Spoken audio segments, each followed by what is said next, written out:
Nation currently in terms of what kind of a India do you think the voters will be looking for? May I request everybody to please be silent and sit down? First of all, thanks a lot for inviting because वैसे तो आजकल Covid के बाद से on screen दूर से बातचीत होती रहती है लेकिन पर्सनल मिलना बहुत कम हो गया था इसलिए आना बहुत ज़रूरी था हमें. And we see the new look also with Yashwant ji. Yeah, exactly. So, yeah, Mood of the Nation is something which is like, it has been released with India Today yesterday, and today also the numbers, me and Sanjay ji, both of us would be doing the number crunching over there. What it seems is a kind of contradiction in moods of sort. Because when we look into the problems, the issues, there is a very serious set of issues that public is concerned about, worried about. For example, in the last 30 months, and we do a daily tracker, as you are aware. So, on the question of what are the problems in the day-to-day life, the issues of inflation, price rise, unemployment, they are hogging up, number one. Number two, big number of people are actually reporting, particularly the housewives, that the kitchen is going out of hand. It's the budget or the household number crunching, as we call it, कि रसोई का खर्चा मुश्किल हो रहा है. And last time I had seen those kind of numbers going up as a top priority, top concern thing was in 2013. So obviously for anybody in the opposition rank and file, if I tell him that, okay, after 2013 I am watching inflation and price rise as the most important issue, and they go, oh yeah, this is why this government is going to go down. And that is where the contradiction creeps in. Because when we ask the question number one, what is the important issue, what is concerning you? Price rise, yes. Inflation, yes. And unemployment, blah, blah, blah, blah, everything. The second question then we ask that, who according to you can give a solution to this or give a respect? That is where the same set of respondents start taking the name of Mr. Modi. Now, that's a very weird scenario where I got a problem. Yes, I got a problem. Who is giving the solution? Opposition beams up. This guy has a problem. And who is going to give the solution? I'm sorry, but I am not looking at a solution which you are offering. I am looking at a solution which Mr. Modi is offering. So that is kind of a weird situation. Yes, there is one thing, Priya, that in 2013, in run-up to the 14 election, in my numbers and even in Sanjay Bhai's CSDS numbers, if I remember them correctly, apart from the inflation, mehengai and like that, the biggest problem that cropped up was the issue of corruption. And that in the last 9 years has completely gone out of the radar as far as the perceived corruption in the government is concerned. Perceived is a good word. Perceived is a good word because we all know that, when they took it as a local corruption issue in Karnataka, the 40% Sarkar, that damaged BJP over there. But as far as the central government or Mr. Modi's personal reputation is concerned, that perceived corruption issue is not at all. He is more or less kind of Teflon. It doesn't really affect him. It doesn't stick on him. So without the second allegation, the problem of the inflation and problem of unemployment and other sorts of problem, they don't really convert into anger against the sitting government. That's what is happening. That's the big difference. Okay. I don't know mood of the nation, but mood of the panel is, I think, green. Both the psephologists have connected in some way. But Sanjay ji, first, your first reaction as to what are the issues that will dominate, that people are concerned about? See, if I look at what is the mood of the nation, I see it's like a parallel to the railway line. So the railway line, both the line goes on and on and on. It never meets at any point. Some point it crisscrosses, but generally it goes on and on. So the mood of the people at the moment, mood of the nation is running on two parallel lines. One is about people's anxieties about unemployment, price rise, and several such anxieties. So that's one mood which we witnessed among large number of people. But at the same time, there is another line, as I said, the parallel line. On the parallel is Prime Minister Modi's popularity increasing day by day. There's no sign that Prime Minister Modi's popularity is coming down. India's image in the world, I'm saying this from people's point of view. How do Indians see the mood? What is the mood of the people with regard to these issues? So people see that India's image in the world has gone up. India and Prime Minister Modi's is asserting India's position in the world. So precisely that is what I was trying to say. I see two moods going parallel. One is people's anxieties about price rise, about day-to-day issues. We keep talking about unemployment, price rise, and there are several other issues. But at the same time, I think the other narrative, and that is why BJP is still such a dominant political party. When I say dominant, you look at their electoral success in the assembly election, look at their electoral success in 2019 elections. Yes, there has been some setbacks in assembly election. So this is the mood that traveling on two parallel lines. So Rashid, issues ऐसे कि नहीं हैं. There are issues, whether it is employment, price hike, there are issues. But there is also a feeling कि कोई अगर solve कर सकता है इन issues को, तो it is probably Prime Minister Modi. He is scoring above all the others as of now, is what I think they are saying. I'll ask them this question, but first your take. Yeah, so I think, Priya, this is a very interesting proposition. On the face of it, Mr. Modi continues to be favorite. But here I am in company of two very well-known, renowned cephalogists. I don't see, Priya, this kind of, a kind of shift. What is happening today, that Mr. Modi's popularity, going by Mr. Yashwant Deshmukh's account, is 47%, which is very high. And of course, it gives him a pole position. But at the same time, the opposition leaders, popularity or standing is 27%. Now, I don't, that being Rahul Gandhi's, popularity at this point of time, according to C Voter, is about 27%. Now, this is quite striking. Then you look at the, the regional parties. Of course, India is not a union of states in a constitutional way, but in some ways, politically speaking, of course, there are various states and regional aspirations are there. If you look at map of India, the India alliance also, is looking very formidable, and there is a fatigue factor. You look at Mr. Modi's Lok Sabha speech or his narrative, there is nothing new or striking. 2019, without hinting at any iota of conspiracy theory or anything, I think last moment it was greatly helped the BJP and NDA, the kind of things that happened across the border, that first the Pulwama incident and then Balakot. So it helped Mr. Modi get another, I would say, 40-50 extra seats. Now if there is a hung house, then it's anybody's game.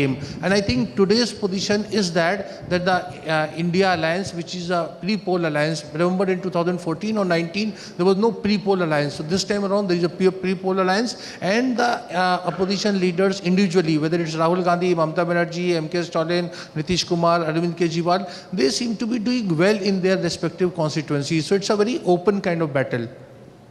Yashwant जी, ये जो question था कि there is a solution के वो, I mean the issues हैं, problems हैं, लेकिन people still feel के आउट ऑफ डिलीवरी में prime minister Modi is still the highest. आप अभी भी ये कायम है? देखिए, ये तो चल रहा है, इसमें कोई बात ही नहीं है. नैरेटिव्स के ऊपर जब बात होती है तो मुझे लगता है कि प्रधानमंत्री मोदी इस नैरेटिव के ऊपर ही आए थे कि वो सॉल्यूशन प्रोवाइडर हैं. मतलब उनका एक जिस तरीके का किरदार मीडिया में या लोगों की मन में जो बना था, वो ये कि अच्छा ये डूअर है इन दैट वे. और इस नैरेटिव के साथ में एक और भी चीज़ आई बड़ी इंटरेस्टिंग, जिसको मैं विश्वसनीयता का संकट मानता हूँ विपक्ष के नेताओं के साथ में, एक तरीके से, कि ऐसा क्या है कि सब कुछ अच्छा हुआ इस सरकार में, ऐसा तो नहीं है ना. बहुत सारी गड़बड़ें भी हुई, फेलियर्स भी हुए. डिमोनेटाइजेशन से बड़ा फेलियर कौन सा पॉलिसी लेवल पे माना जाता है. लेकिन एक उलट बांसिया था, बरसे कंबल भीगे पानी. उलट बांसिया ये था कि लोगों को तकलीफ भी हो रही थी और लोग वाहवाही भी कर रहे थे. आज भी आप लोगों से सड़क पे पूछिए, डिमोनेटाइजेशन से तकलीफ हुई, लोग कहेंगे हाँ. तो मोदी ने गलत किया, कह देंगे हाँ ठीक नहीं था, तो इसका मतलब मोदी गलत है? नहीं नहीं, उनकी नीयत ठीक थी। तो अब ये एक पोजीशनिंग किसी नेता की जिसमें उनके गलत डिसीजन को भी लोग ओन अप कर लें, लोग कहें कि दो चीज़ों के लिए उनको एक, जिसे कहते हैं ना, giving a really long rope. एक तो कि बंदे की नीयत ठीक है, और दूसरा बंदा मेहनती बहुत है, 24 में से 28 घंटे काम करता है। तो ये कुछ वैसी प्रिय बात हो गई। मैं अक्सर कहता हूँ कि मेरे एक फिजिक्स के प्रोफेसर थे बहुत अच्छे, वो अटेम्प्ट करने के नंबर देते थे, मेन आंसर न्यूमेरिकल का क्या आया इसके नहीं होता था। वो इस बात के लिए नंबर देते थे कि कितनी कोशिश की, कितना दिमाग लगाया, कितना एफर्ट किया। तो भारत की जनता ना वो कुछ उस प्रोफेसर की तरह हो गई है, वो केवल एंड रिजल्ट पे आमादा नहीं। और ये केवल मोदी जी पे बात लागू नहीं होती है, इस देश के तमाम मुख्यमंत्रियों के साथ में भी ये बात लागू होती है, जो लगातार प्रो इनकम्बेंट मैंडेट अब जीत रहे हैं, कि लोग उनकी मेहनत पे उनको वोट दे रहे हैं, उनके जो एफर्ट ले रहे हैं उस पे वोट दे रहे हैं। तो ये नैरेटिव में शायद देश के एक एंटी इनकम्बेंसी के नैरेटिव से हम प्रो इनकम्बेंसी के नैरेटिव पे शिफ्ट हो चुके हैं। Very good point. तो एक तरफ है प्राइम मिनिस्टर की नीयत, दूसरी तरफ है राहुल गांधी की मोहब्बत। लेकिन मुझे लगता है प्राइम मिनिस्टर्स नीयत अभी भी, I think people want to vote for someone they trust और they vote for someone they like. Priya, आपने कहा ये टाइटल था narrative for 2024, and I see a big change in Indian elections, Indian politics over last couple of decades I would say. मैं ये नहीं कह रहा हूँ कि सब कुछ का बदलाव 10 साल में ही हुआ, और वो बदलाव क्या है, what is that big change? I think the big change is elections are being contested on narratives now, not on the performance. Performance पे चुनाव नहीं हो रहा है, नैरेटिव है। और जो आपने जिस बात का जिक्र किया यही नैरेटिव है, जिस बात का जिक्र यशवंत भी कर रहे थे। नैरेटिव यह है सरकार सब कुछ अच्छा कर रही है, ठीक है कुछ गलतियां हुई होंगी, बट वो गलतियां नहीं है क्योंकि नीयत ठीक थी। देयर में बी सम मिस्टेक, देयर में बी सम हिकअप्स। तो ये बड़ा बदलाव मुझे लगता है आज चुनाव में दिखाई पड़ता है। और नैरेटिव क्या है? आपने दो लोगों का जिक्र किया, प्रधानमंत्री Narendra Modi. Narrative is all positive in favour of prime minister Narendra Modi, and the other narrative आपने राहुल गांधी का जिक्र किया, everything bad about Rahul Gandhi. ठीक है, पदयात्रा की कुछ इमेज बदला, कई सर्वेज हैं इस और इशारा कर रहे हैं, there are many evidences which says कि ठीक है अच्छा काम किया, इमेज थोड़ी सी सुधरी, बट बड़ा नैरेटिव क्या है? आजकल उस शब्द का जिक्र नहीं होता और मैं नहीं चाहता हूं मैं उसका जिक्र करूं। बड़ा है ना शब्द, नैरेटिव क्या?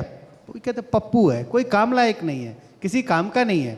सो this is the narrative which has been build around the two people और two leaders, and the big narrative which has been build around the present government. भाई सरकार बहुत अच्छी है, सब कुछ अच्छा हो रहा है, while there are lots and lots of evidence. Narrative और एविडेंस में बहुत फर्क है। एविडेंस, तमाम एविडेंस है जो ये बता रहे हैं कि, मैं ये नहीं कह रहा सरकार के काम काज खराब है, बट महंगाई है, बेरोजगारी है, लेकिन बड़े नैरेटिव से उसको भी ढका जा रहा है। और बड़ा नैरेटिव क्या है? वो बड़ा नैरेटिव है नेशनलिज्म का बुखार, नेशनलिज्म, देश प्रेम। सबसे पहले देश, ये तो छोटी छोटी सी चीजें हैं, this always this can be resolve. So I think narrative has taken over the performance, और इसी के लिए पूरा जो चुनाव है वो नैरेटिव के सहारे लड़ा जा रहा है। जो नैरेटिव अपनी ओर बना पाएगा, मुझे लगता है उसको आने वाले चुनाव में फायदा होता हुआ दिखाई पड़ता है। तो नैरेटिव का ऋषि जी मतलब ये भी है कम्युनिकेशन, कैसे अपने आप को मार्केट करते हैं, प्रोजेक्ट करते हैं। तो हम क्या, are we so, I mean our nation where we are going into, we are buying what people are saying, और we are actually seeing what is being delivered? Yes, Priya, I think you have posed a very interesting point. There is a thing called कि कभी-कभी हम अपने ही प्रोपेगेंडे का शिकार हो जाते हैं. We have seen this in 2004. What was the scenario? Of course, two things cannot be compared. 2004 and 2020, coming 2024. India was shining. Mr. Vajpayee's popularity ratings were very high. There was no credible opposition, and yet, the people of India gave a fractured mandate, a different mandate, the mandate which was not in favor of favorite, that being Atal Bihari Vajpayee. Vajpayee. Mr. Vajpayee and Modi are of course two different entities. And as I said, 2004 cannot be compared with 2024. But there is a precedence, there is an opening. And that's how, you see, people of India did vote for a kind of question mark. And I'm saying that the regional parties are, if they, look, it's a very simple arithmetics. There is, regional parties which are there, the TMC, the DMK, the JDU, RJD, Aam Aadmi Party, etc. And of course, there is a Congress party. Now, that is the weak link, Kamzor Kadi.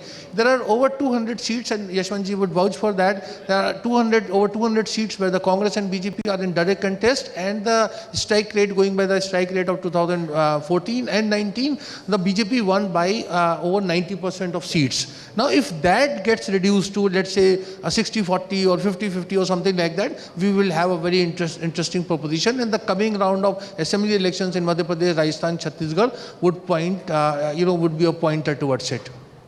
दो चीज़ें यशवंत जी, एक तो क्या state assemblies का impact होगा national assembly में, दूसरा ये राहुल गांधी का अभी थोड़ा ही is trying to get some kind of a narrative, चाहे वो नैरेटिव हो कि I stand for everything which Modi, against everything that Modi stands for.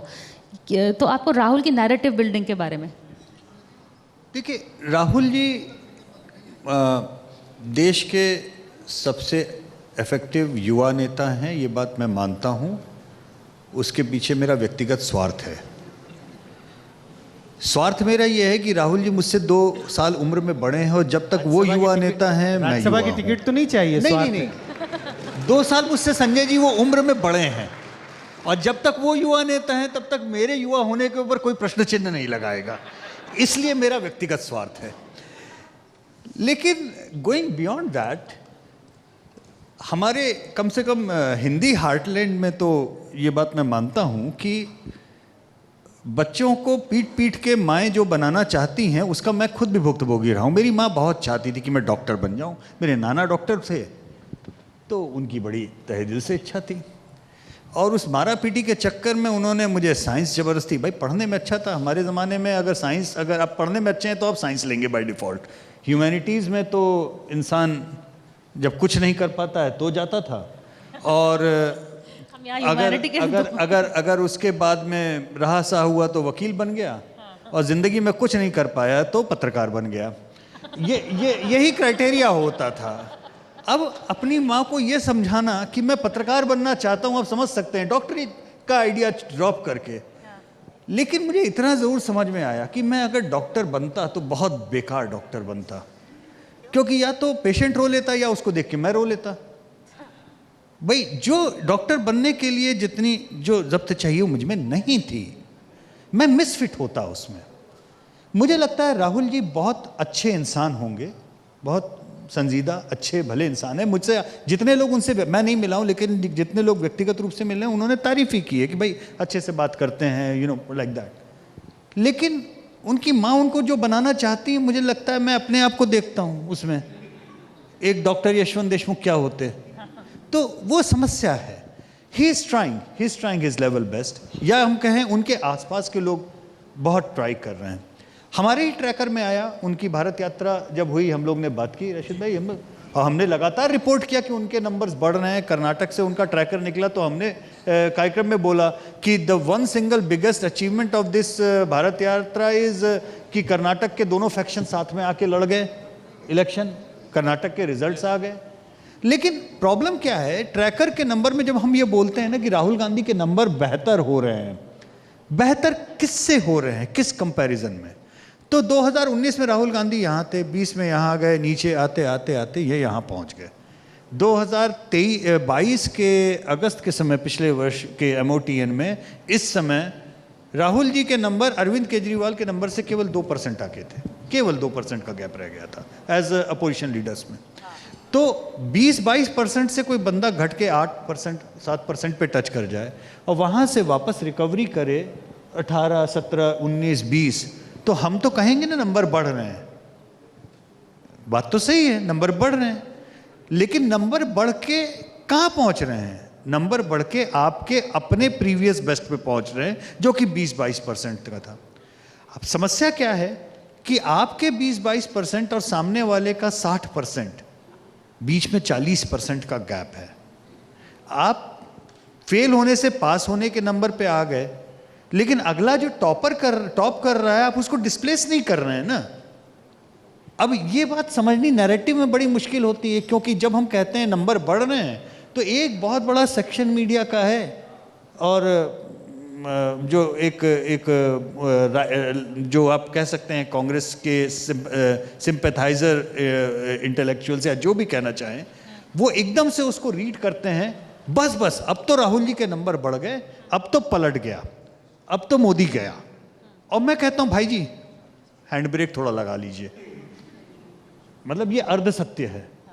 आधा सत्य ये है कि राहुल जी के नंबर बढ़ रहे हैं, नीचे से बढ़ के 20-22 अब इंप्रूवमेंट है। पूरा सत्य यह है कि मोदी अभी भी 40% आगे हैं। तो आप वो बात मानने को तैयार नहीं होते। और समस्या उसमें क्या आती है कि जब असेंबली इलेक्शंस होते हैं, अब बाय द वे प्रिया एक मैं भ्रांति दूर कर दूं, हम लोगों का सारा ध्यान 2014-2019 2014-2019 इतना ज़्यादा लगा है कि हम ये सत्य भी भूल गए हैं कि पिछले 9 सालों में इस मुल्क में बीजेपी आधे से ज़्यादा चुनाव हारी है। 50% इसी मुल्क में नरेंद्र मोदी और भारतीय जनता पार्टी चुनाव हारे हैं। हमारा फोकस नहीं है उस पर। इसका मतलब क्या है? कहीं ना कहीं लोग दूसरे जीत रहे हैं। जो जीत रहे हैं वो अपने रीजनल लीडर्स की वजह से जीत रहे हैं। अब अभी हमने हिमाचल प्रदेश का चुनाव देखा, कांग्रेस जीती। हिमाचल प्रदेश के चुनाव में कांग्रेस के नेतृत्व का सबसे बड़ा योगदान ये था कि उन्होंने हिमाचल प्रदेश को उसके हाल पे छोड़ दिया, वो लोग गए नहीं। उनका नहीं जाना हिमाचल के कैंपेन में हिमाचल कांग्रेस के लिए वरदान साबित हुआ। तो लोकलाइजेशन ऑफ द इलेक्शन ये बीजेपी के लिए घातक है, लेकिन विपक्ष के लिए अच्छा है। और नेशनलाइजेशन ऑफ द नैरेटिव राष्ट्रीय लेवल पे वो बीजेपी के लिए फायदे का सौदा है, दूसरों के लिए घातक है। दूसरे शब्दों में कहें, जो लोग बिजनेस साइड के जर्नलिस्ट हैं, कि भाई बीजेपी का नेशनल लीडरशिप उनका एसेट है, उनकी स्टेट लीडरशिप उनकी लायबिलिटी है। कांग्रेस के साथ में ठीक उल्टा है, उनकी रीजनल लीडरशिप उनका एसेट है, या विपक्ष का रीजनल लीडरशिप उनका एसेट है, उनकी सेंट्रल लीडरशिप उनकी लायबिलिटी है। जितनी बार भी आप इसको ऊपर के लेवल पे 1-on-1 करने की कोशिश करेंगे, प्रेसिडेंशियल बनाने की कोशिश करेंगे, नरेंद्र मोदी की रेटिंग के सामने आप नहीं टिक पाएंगे। तो मर्जी है आपकी। एक बहुत पहले विज्ञापन आता था, बहुत अच्छा एडवर्टाइजमेंट था, यू रिमेंबर, जो एक हेलमेट का था, जो बहुत अपने ट्रांसपोर्ट मिनिस्ट्री का ही बनाया हुआ था, जिसमें एक हेलमेट रखा, उसके ऊपर हथौड़ा मारा, उसके अंदर नारियल रखा था, और फिर हेलमेट हटा दिया, नारियल के ऊपर हथौड़ा मारा, नारियल फूट गया, और ये कहता था अब मर्जी आपकी, आखिर सर है आपका। तो इस नैरेटिव को, इस फैक्ट को आप जितनी जल्दी समझ लें उतना आपके लिए अच्छे बात है। मर्जी आपकी, सर है आपका। नहीं तो बनाइए प्रेसिडेंशियल। 2014-2019 आप देख चुके हैं, 24 भी आप देख लेंगे। संजय जी, आई रिमेंबर एक लोक नीति का सर्वे भी आया था रिसेंटली, जिसमें यही बोला था राहुल गांधी के आंकड़े बढ़ रहे हैं, लेकिन अभी भी gap between him and prime minister, even though prime minister was I think status को, इतना ज़्यादा है कि राहुल गांधी कितनी भी कोशिश करें वो उस स्तर पे नहीं आते हैं। तो what can Rahul Gandhi do in terms of, अगर आपसे वो एडवाइस लेंगे तो how do you bridge this gap? क्या कर सकते हैं? कर तो रहे हैं, भारत जोड़ो भी कर लिया, मोहब्बत की दुकान भी खोल ली, आगे क्या? अगर मेरे पास इसका जवाब होता तो मैं यहाँ तो बिल्कुल ही नहीं देता, उनको बताता चुपके से और राज्यसभा का टिकट लेता। आजकल राज्यसभा का टिकट का बहुत चर्चा हो रही है। हाँ, राज्यसभा की टिकट की चर्चा तो होगी। देखिए, सवाल यह है कि अब मैं दूसरा उदाहरण देता हूँ। कई बार ऐसा होता है कि आपको हल्की सी बीमारी होती है, सर दर्द है, बुखार है, तो आप एक दवाई लेके ठीक हो जाते हैं। लेकिन जब पेशेंट क्रिटिकल होता है, आईसीयू में होता है, उसकी टांग भी टूटी है, एक्सीडेंट हो गया है, हेलमेट का उदाहरण दे रहे थे, वो ड्राइव कर रहा था, हेलमेट भी नहीं लगाया था, सर भी टूटा है, सर भी फट गया है, पाँव भी टूटी है, हो सकता है हार्ट का भी प्रॉब्लम हो। तो जब मल्टीपल ऑर्गन्स फेलियर होती हैं या मल्टीपल तरह की प्रॉब्लम्स होती हैं, तो कोई एक सरल उपाय नहीं होता है। तो कोई एक ऐसा सुझाव नहीं है जो कहा जाए this is one remedy through which Rahul Gandhi can emerge as a tall leader. I think एक बड़ी दिक्कत यह है कि उनके सामने जो खड़ा है, जैसे कहते हैं ना, अगर क्रिकेट की भाषा में बताएं, एक इतना मजबूत प्लेयर है, इतना स्ट्रांग टीम है कि उसके सामने अच्छी टीम भी साधारण दिखने लगती है। मुझे लगता है इसका प्रॉब्लम है अभी। I am not one of those who think that Rahul Gandhi is a very bad leader और उनमें कोई एबिलिटी नहीं है, बट द प्रॉब्लम इज सामने जो खड़ा है वो उसका कद बहुत बड़ा है।